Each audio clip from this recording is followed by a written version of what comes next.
Hey guys, welcome to YZ Out. Today we are going to talk about the 5 must-know things about an MBA. My name is Siddhant Shekhar and I'm an Excel alum of 2019. And let's get right into it.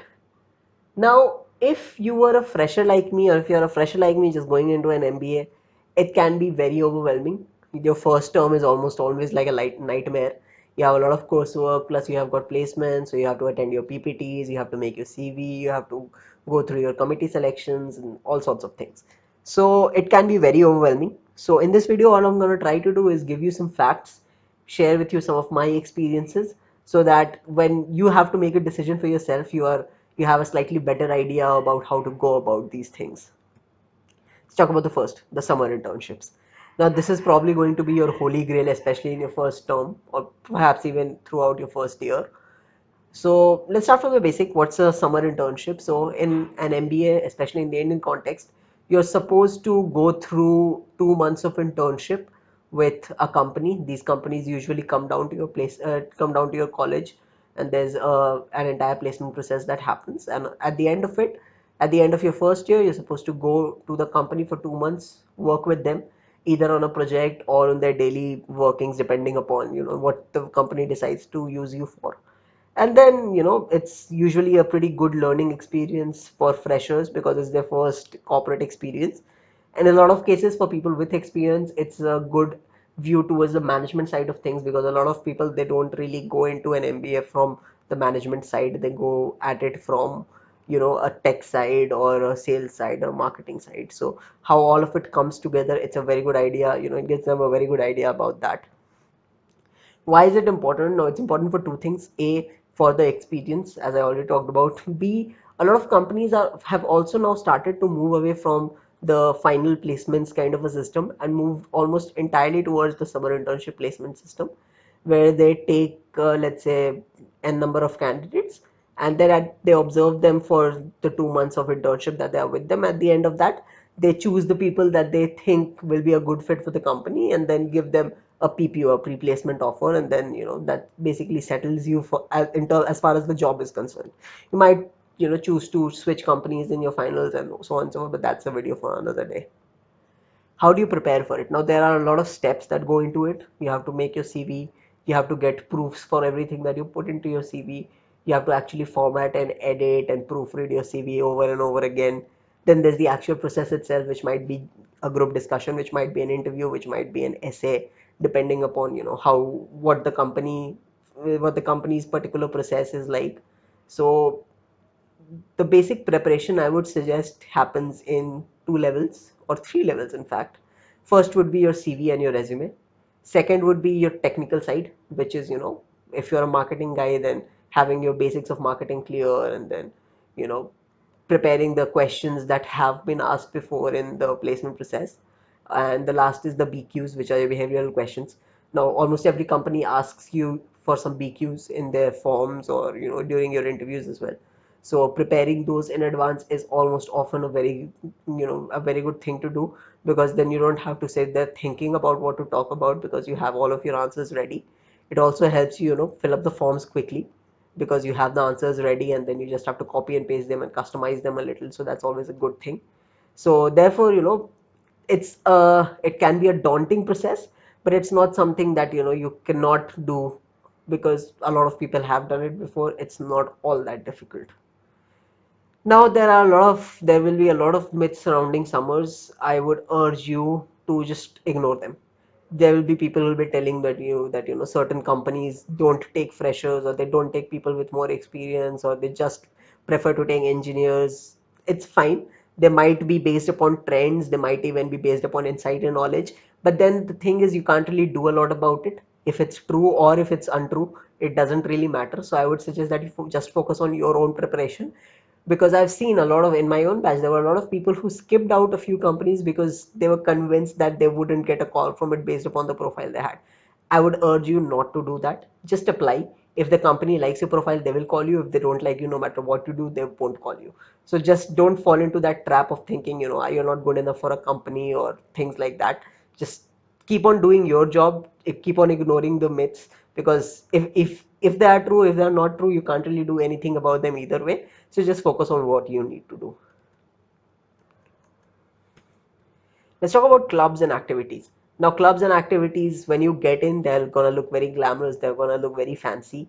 In a lot of cases, people are really attracted towards them, and for good reason. I'm not really saying that they're a bad thing.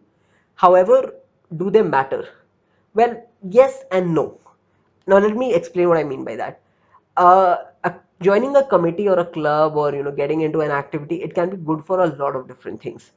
It can be good for your experiences, like an idea of the organizing side of things, and it can be good for socializing, it can be good for networking, it can be good if you have a very one-dimensional CV. It can give you an additional dimension to that CV. For all of these things, it's very good.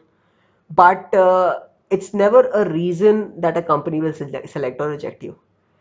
No company will reject you because you weren't a part of a committee. No committee is going to select you because you are a part of a committee. I have seen people from marketing committees not get marketing shortlists. I have seen people who are not in consult committees get consult shortlists.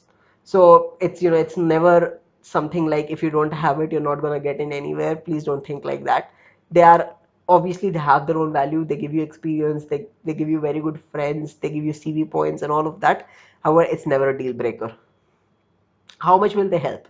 Well, the only way in which I have seen committees and clubs and activities help is when there's a tie. So, for example, there are two candidates who have very similar profiles.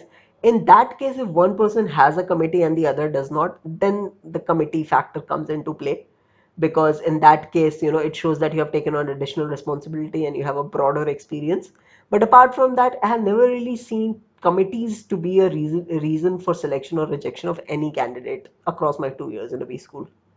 Which club should you go for? Now, in that case, it's a very personal call. There are two ways in which you can go about it. You can deepen your experience or you can broaden it.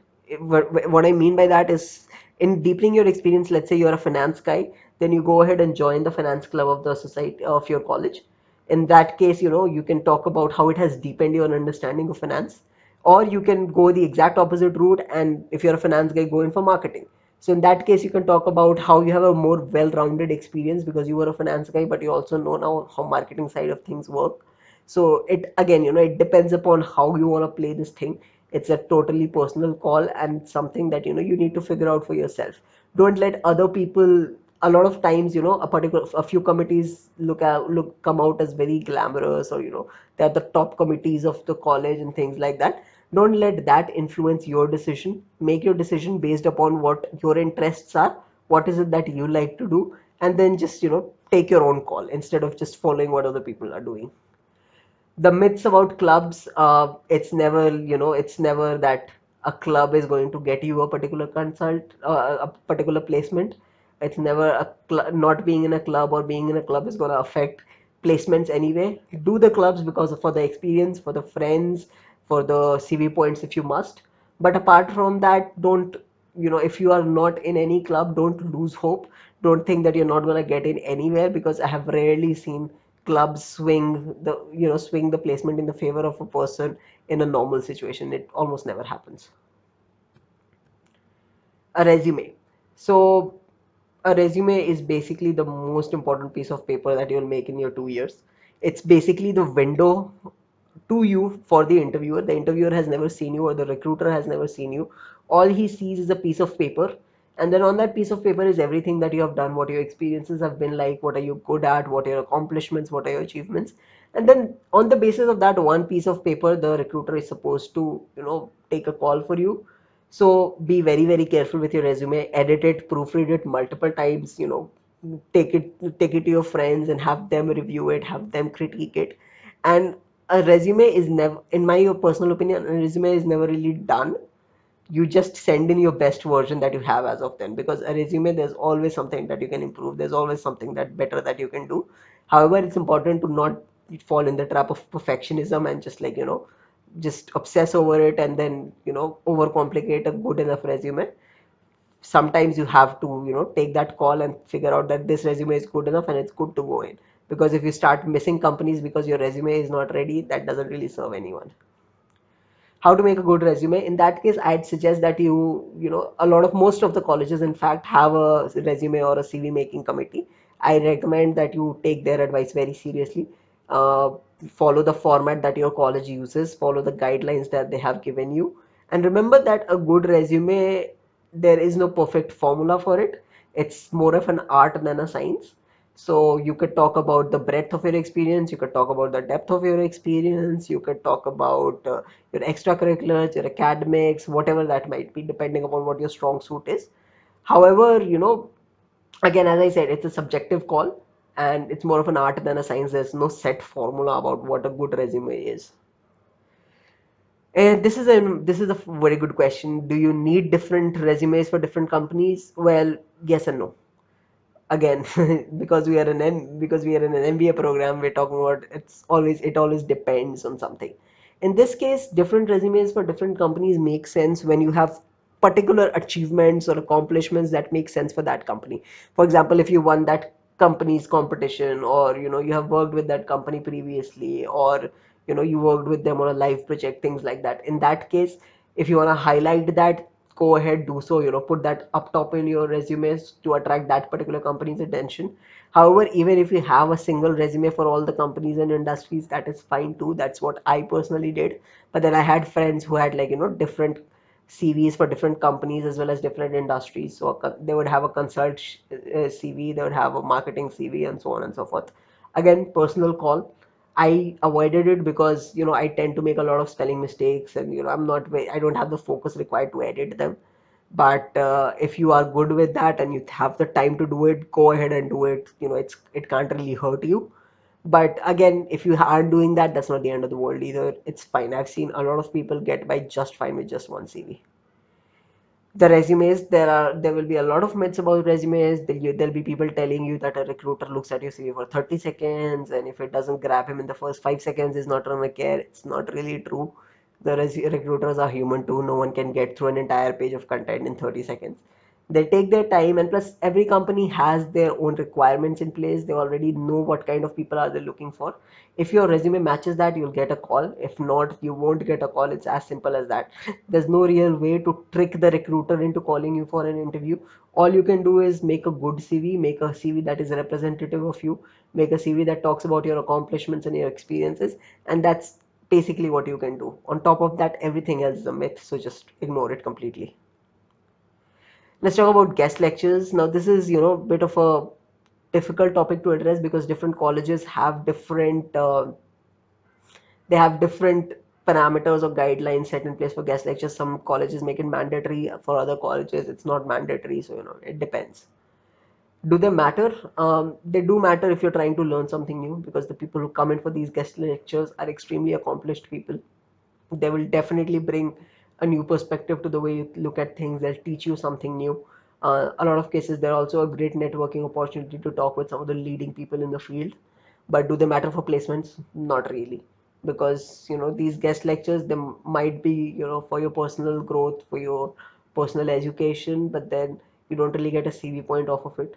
So they don't matter in the placements. However, that's not an excuse to skip out on guest lectures entirely, because a lot of times the guest lectures can teach you something very important that might come in handy later on. What are they good for? They are good for your personal knowledge, because most of the people are the leaders in their fields. So talking to them also gives you an idea of their experiences and what their approach to careers was and things like that. From a CV point perspective, it's not really that good. If you're in the organizing committee or you're volunteering and you get a CV point for it, that's fine. But then apart from that, they don't really help you in the placements. You can't really put in as attended a guest lecture by so and so in your CV. That, what do I do with it? How do you make the most of guest lectures? Network a lot. If you can, talk to the people. A lot of times I have personally seen that these people, the people who come in for guest lectures, they're very open, they're very friendly, they are very happy to share their experiences with you. They're very happy to tell you how they approach their MBA journey, or how they approach their careers and placements and things like that.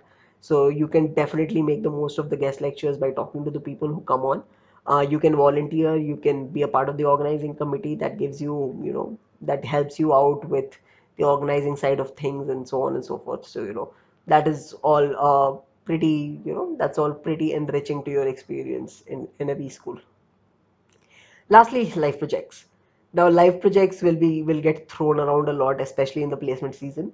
But let's start from the basic. What's a life project? A life project is basically a company giving you a problem that they're working on right now, and then you act as a sort of consultant to the company by analyzing that problem and then recommending solutions to the problem. That's basically it. Think of it as a summer internship, but it's not on site with the company. You are working out of your own college, but the rest of the deliverables, the timelines and everything, all of that, all of that is set by the company and you mutually, and it's basically you acting as a consultant to the company. Is it worth the effort? Well, in my personal opinion, yes, because they teach you a lot, they help you network a lot, they help you understand the current and the most recent trends in the industry and what are the tools and techniques that are being used right now. So that is definitely a good thing. A lot of it can help you in your interviews by talking about how you have learned whatever you have learned during the live project and what you did and what the problem statement was. However, again, the same thing applies here as with the committees and clubs. They are not a guarantee for a shortlist. And if you don't have a live project, that doesn't mean that you're not going to get a shortlist either. It can go either ways. It's more of a tiebreaker kind of a thing. But the important thing over here is that they often teach you a lot and then they equip you better to deal with an interview later on. As I said, they don't help in the placements directly because I had a live project and it wasn't even mentioned during my interviews because we never really got to that point. But in a lot of cases, your interviewer will ask you about that live project. They'll ask you that what was this project about? What did you do? Was it what were your recommendations accepted and things like that. So you can definitely talk about it. But then it's never a one shot thing that you have a live project and you're definitely in. It never really works out like that. Your myths about life project, there will be a lot of myths about life projects, and the basic thing is you're basically a consultant. If you have it, well and good. If you don't have it, again, not the end of the world. So I hope that helped you. I understand a lot of it, it's a lot of information to take in. So if you have any questions, leave them in the comments below. I will answer them either in a new video entirely or in the comments themselves. And if you like this video, give us a thumbs up and subscribe to the channel, and I will see you soon.